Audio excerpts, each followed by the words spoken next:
This is Kari Fell, and welcome to my studio. Today I want to tell you about how my grid paintings came into being. They seem to be the paintings that draw people's eyes and make them go, wow. Back in the 1980s, when I was at art college, Alberta College of Art to be exact, it's now called ACAD, Alberta College of Art and Design. I started off as a drawing major. One of our classes was a study of Chuck Close and his work. So I really enjoyed that class. That was Richard Halliday teaching this one. And I was really drawn to Chuck Close's work. He worked on a grid. Not always, but his grid paintings are what challenged me. And we were to create an artwork in Chuck Close's style. So we needed to take a piece of paper, split it into 1-inch squares, and put a different pattern or design into each square, creating overall a face.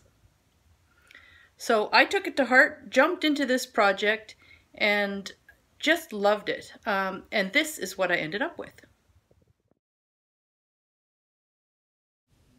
520 squares make up this drawing, which has proven to be one of my most popular pieces of art over the years.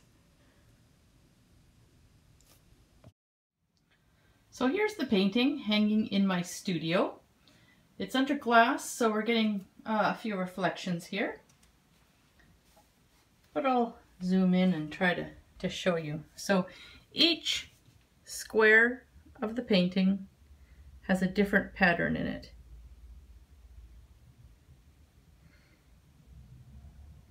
It's been done in colored pencil. And I think I used a total of 5 or 6 different colored pencils. That's it.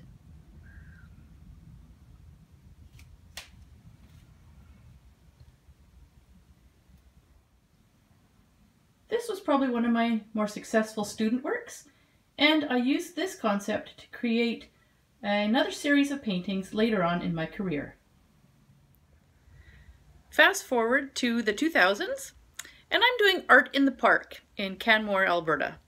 I'm painting tiny little tourist paintings, similar to the pot boilers that a previous video of mine shows.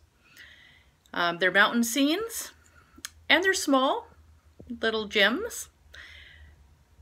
The problem is that I'm in the park and there's a lot competing for your attention. There's the mountains themselves, and there's all the other artists there. I didn't have a piece that sort of, boom, drew you in. There was a photographer there. He had some amazing work, and he had some large photos on canvas that really drew people into his booth.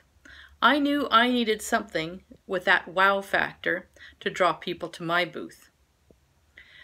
I went through the photos that I had at home that I'd taken of wildlife. I knew that they were sort of the most successful sort of portraits. And I needed a photo of my own that I had taken. And I found one of a Columbian ground squirrel, which is a common little critter found in the mountains near Canmore. So I decided this is what I was going to use to make my wow painting, which was going to use this grid format. I went home, and at my kitchen table, I didn't have a studio then, my kitchen table, I pulled out a canvas and my acrylic paints, and I created this. And it worked.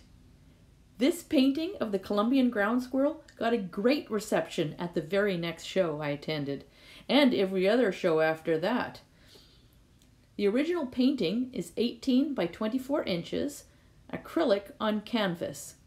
The original sold right away, so I decided to start making reproductions on both canvas and paper in order to have something to keep taking to the shows. This one is a canvas giclée reproduction. In this painting, I was starting to personalize some of the patterns in the painting. So I have a bunch of D's there. They stand for Darius, my son. Down there is an inukshuk. It's kind of wrapped around underneath for the time that we were spending living in the Arctic.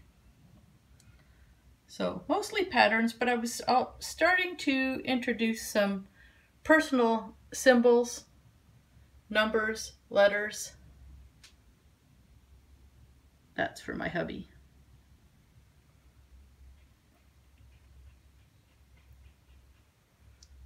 My later paintings have even more of these personal symbols. Because my grid paintings are so popular, I also make them in small format. I get them printed up on paper and I mat them.